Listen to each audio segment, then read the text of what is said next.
Haryana SGPC के अध्यक्ष जगदीश सिंह जिंडा जी, अन्य महानुभाव, देवी और सज्जनों, आज का दिन भारत की विरासत का अद्भुत संगम बनकर आया है।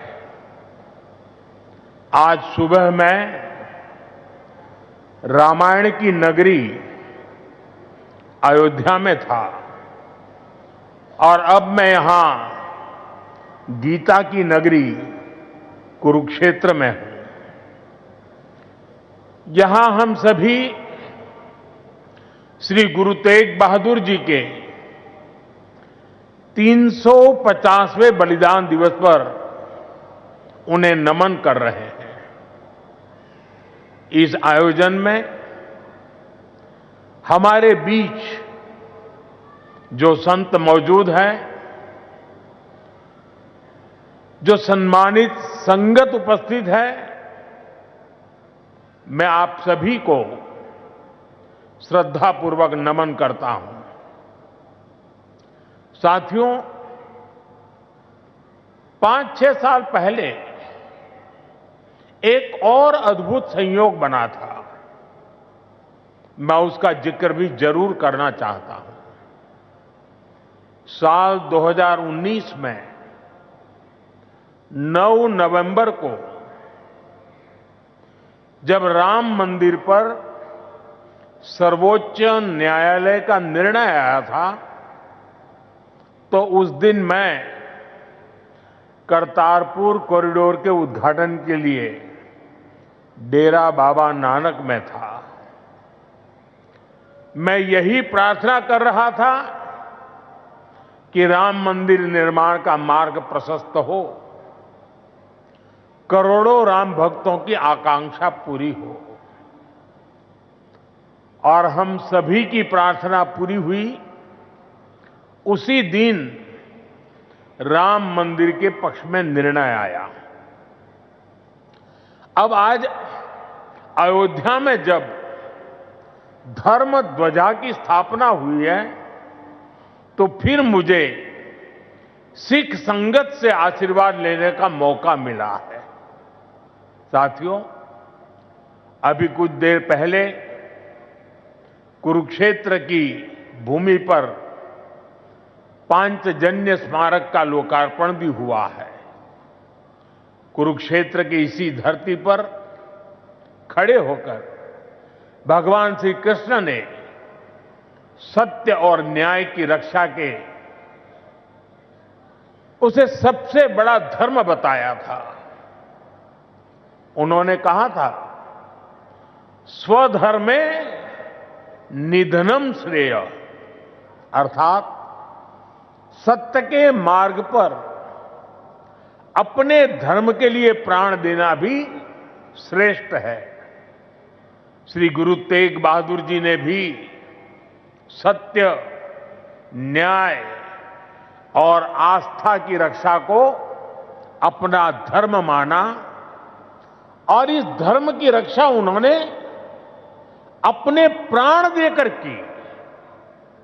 इस ऐतिहासिक अवसर पर भारत सरकार ने श्री गुरु तेग बहादुर जी के चरणों में एक स्मृति डाक टिकट और विशेष सिक्का भी समर्पित करने का सौभाग्य पाया है।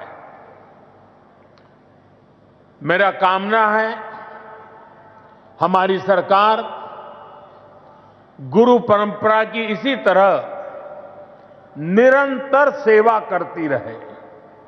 साथियों, कुरुक्षेत्र की यह पवित्र भूमि सिख परंपरा का एक महत्वपूर्ण केंद्र है। इस भूमि का सौभाग्य देखिए, सिख परंपरा के लगभग सभी गुरु अपनी पावन यात्रा के दौरान यहां आए। जब 9वीं पातशाही श्री गुरु तेग बहादुर जी इस पवित्र भूमि पर पधारे, तो उन्होंने यहां अपने गहन तप और निर्भीक साहस की छाप छोड़ी थी। साथियों, श्री गुरु तेग बहादुर जी जैसे व्यक्तित्व इतिहास में विरले ही होते हैं। उनका जीवन, उनका त्याग, उनका चरित्र बहुत बड़ी प्रेरणा है। मुगल आक्रांताओं के उस काल में गुरु साहब ने वीरता का आदर्श स्थापित किया। हम सब जानते हैं कि श्री गुरु तेग बहादुर जी के शहीद होने से पहले क्या हुआ था। मुगल आक्रांताओं के उस काल में कश्मीरी हिंदुओं को जबरन धर्मांतरण किया जा रहा था। इस संकट के बीच पीड़ितों के एक दल ने गुरु साहब से सहयोग मांगा। तब से गुरु साहब ने उन पीड़ितों को जवाब दिया था कि आप सब औरंगजेब को साफ साफ कह दें, यदि श्री गुरु तेग बहादुर इस्लाम स्वीकार कर लें तो हम सब इस्लाम धर्म अपना लेंगे। साथियों, इन वाक्यों में श्री गुरु तेग बहादुर जी की निडरता, उसकी पराकाष्ठा थी। इसके बाद जिसकी आशंका थी वही हुआ। उस क्रूर औरंगजेब ने गुरु साहिब को बंदी बनाने का आदेश दिया, लेकिन गुरु साहब ने खुद दिल्ली जाने की घोषणा कर दी। मुगल शासकों ने उन्हें प्रलोभन भी दिए, लेकिन श्री गुरु तेग बहादुर अड़िग रहे।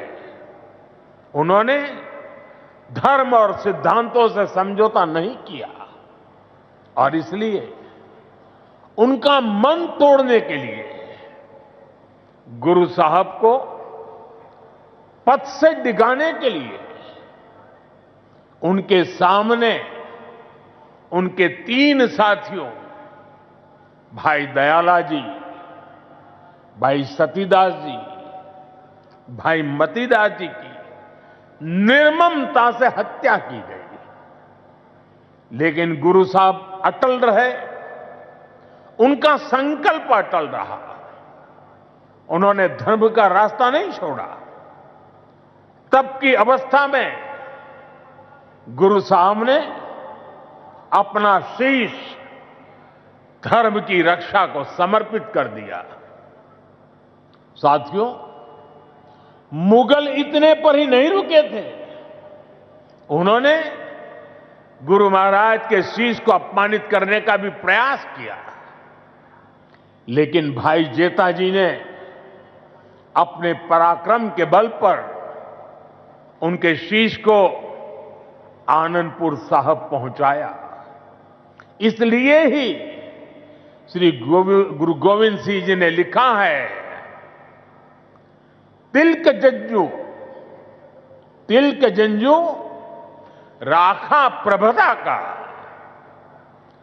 तेग बहादुर सी क्रिया करीन किनु आन। इसका अर्थ था कि धर्म का तिलक सुरक्षित रहे, लोगों की आस्था पर अत्याचार न हो, इसके लिए गुरु साहिब ने सब कुछ न्यौछावर कर दिया। साथियों, आज गुरु साहब की इसी बलिदान भूमि के रूप में आज दिल्ली का शीशगंज गुरुद्वारा हमारी प्रेरणा का एक जीवन स्थल बनकर खड़ा है।